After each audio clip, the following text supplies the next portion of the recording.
Have you ever wondered what's going on in a serial killer's mind? Today I'm going to explain to you Ted Bundy in 2 minutes or less, warning for graphic violence, sexual assault, and murder. What they found in Ted Bundy's car was disturbing. His yellow VW had the front seat removed, and he had a bag with a ski mask, a second mask from pantyhose, a crowbar, handcuffs, trash bags, a coil of rope, and an ice pick.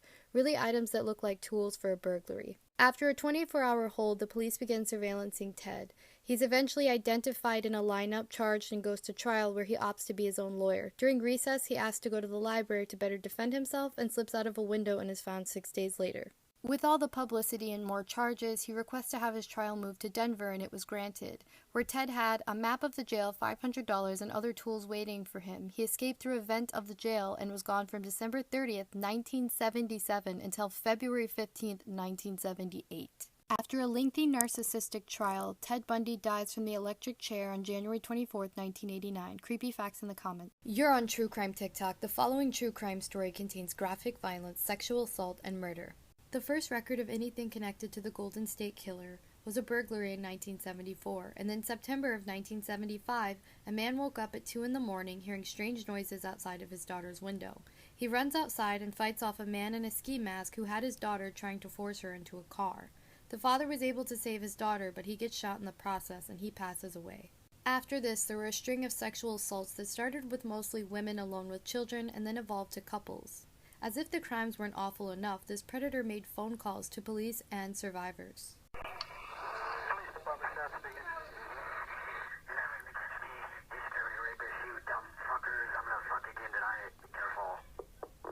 What police didn't know is that the Golden Bridge Killer was actually just getting started, and he actually had an inside view. You're on True Crime TikTok. The Golden State Killer Part 2, warning for graphic violence, sexual assault, and murder.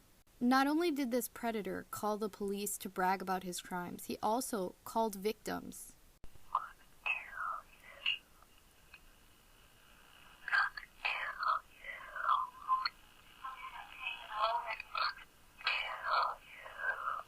In total, this predator would commit 120 burglaries, at least 50 sexual assaults, and 13 murders. And you're probably wondering, how did he get away with it?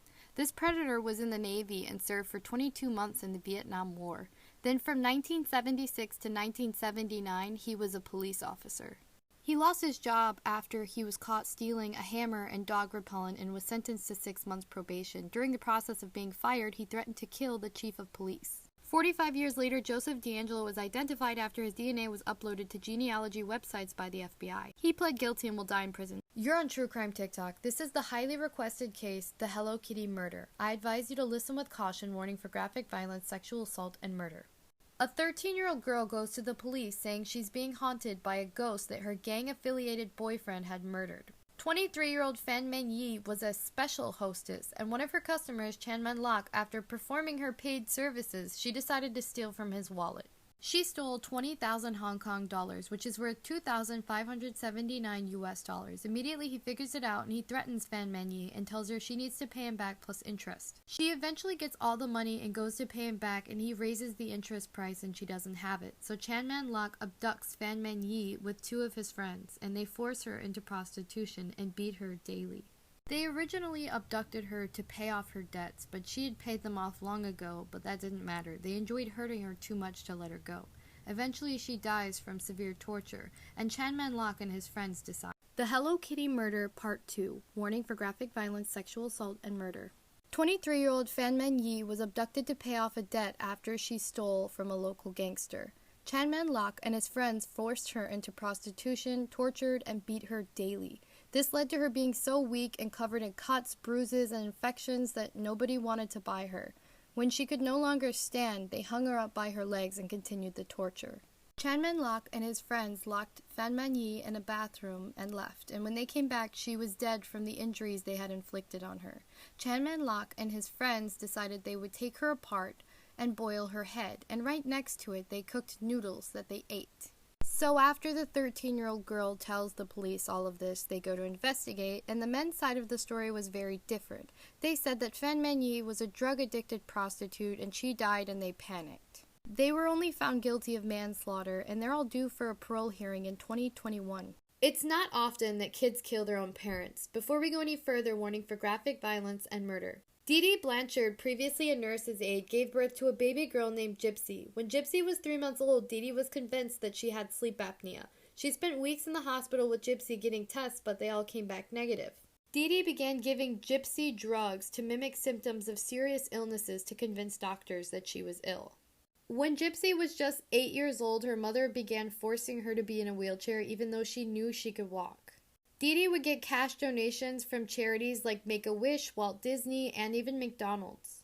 Gypsy had over 30 unnecessary procedures done to her, including one that caused her teeth to rot and need to be removed. Dee Dee would take Gypsy to sci-fi conventions. It was one of the few things she looked forward to. While at one of these conventions, Dee Dee finds Gypsy in a room with a man she'd met on the internet. Dee Dee drags her out, and when she gets home, she smashes Gypsy's laptop with a hammer and threatens to smash her fingers if she... It's not often that kids kill their parents. Gypsy Rose, Part 2, warning for graphic violence and murder. For the next 2 weeks after that, Gypsy was restrained using a handcuff and a dog leash to her bed. Dee Dee also had a lawyer draw paperwork giving Dee Dee full rights to Gypsy. Gypsy meets a man online named Nicholas through a Christian dating website, and they begin an online relationship together. About 2 years into their online relationship, Gypsy arranges for Nicholas to pop up and meet Dee Dee by coincidence at a movie. It goes horribly wrong, and Dee Dee says that he's a creep for coming to see a kid's movie by himself.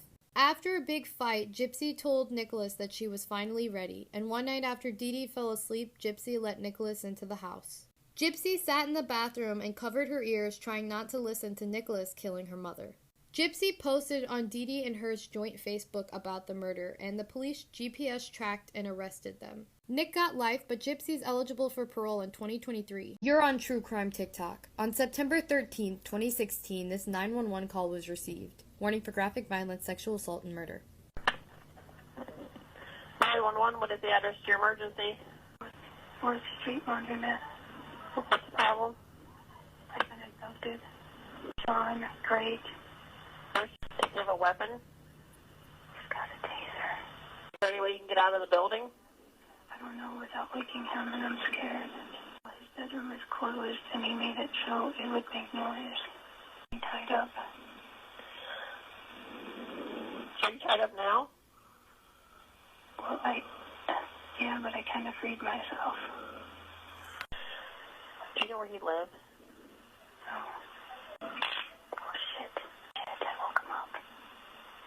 Okay, set the phone down.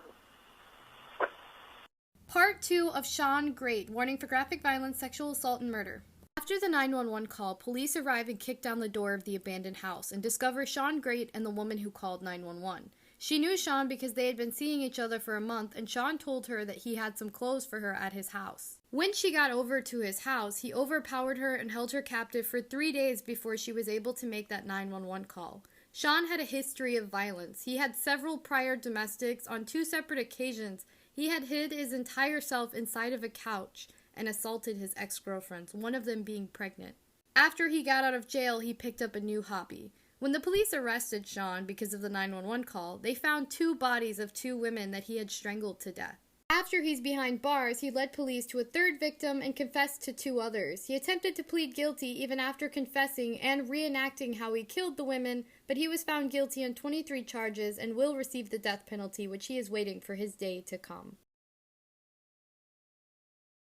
3 Girl Scouts murdered. Part 2, warning for graphic violence, sexual assault, and murder. In addition to the 3 girls being murdered, a bunch of the tents at the camp had been ransacked and had eyeglasses stolen from campers and camp counselors. Around this camp was land occupied by Cherokee natives. The police finally identified a suspect named Gene Hart, who was actually on the run from the police. In June of 1966, Gene had kidnapped 2 pregnant women from a parking lot and drove them to Mays County into the woods and sexually assaulted and beat both of them. Both of the young women wore glasses and recalled Gene taking them and trying them on. Gene was arrested after 10 months when the medicine man's wife gave up his location after everyone was at risk of being charged. Even with all the evidence, a local jury acquitted him. He still went back to prison for his crimes, and oddly enough, on the anniversary of the pregnant girls he assaulted, he died of a massive heart attack while jogging in the jail yard. You're back on True Crime TikTok. In North Carolina on December 9, 2001, this 911 call was received. 911, where's your emergency? 1810 Cedar Street, please. What's wrong? My wife had an accident. She's still breathing. What kind of accident? Still downstairs. She's still breathing. Please come. Is she conscious? What? Is she conscious? No, she's not conscious. Okay. Please. How many stairs did you What? fall down? Huh? How many stairs? Stairs. How many stairs? Calm down, sir. Calm down. No, 15, 20, I don't know. Please, get somebody here right away. Please. Okay, somebody's dispatching the ambulance while I ask you questions. It's a Forest Hills, okay? Please. 48-year-old Kathleen Peterson was dead. Her husband, Michael Peterson, had made that 911 call. When help arrived, they noticed a lot of blood and that the blood had dried. Michael said that him and Kathleen had drank 2 bottles of wine. She must have been drunk and fallen down the stairs. The autopsy said different. Staircase Part 2, Warning for Graphic Violence and Murder. On December 20th, 2001, Michael Peterson was arrested and being accused of first-degree murder. The autopsy showed Kathleen Peterson had 7 lacerations to the back of her head, bruising all over her body, and damage to her neck that the medical examiner said could not have been caused from falling. During trial, it came out that Michael and Kathleen were in a lot of debt, and Kathleen had a $1.4 million life insurance policy on herself. Michael was having affairs with men, but he claimed that his wife knew about his bisexuality. In 1985, Michael Peterson was the last person to see Elizabeth Ratliff alive. Elizabeth was found dead at the bottom of the stairs. Originally declared an accident, the body was re-examined and determined that it was no accident. Michael was found guilty, but later was able to file an appeal and get a new trial on the grounds that one of the main experts who helped convict him often faked evidence. Michael agreed to take a plea of manslaughter and was given credit for time served and released. He claims that he's innocent even today. This video was made using Crime Door. They have hundreds of cases, including Kathleen Peterson's, where you can access a 3D version of the crime scene in your own home. You can download the app or visit the website, and make sure to follow them on TikTok at Crime Door.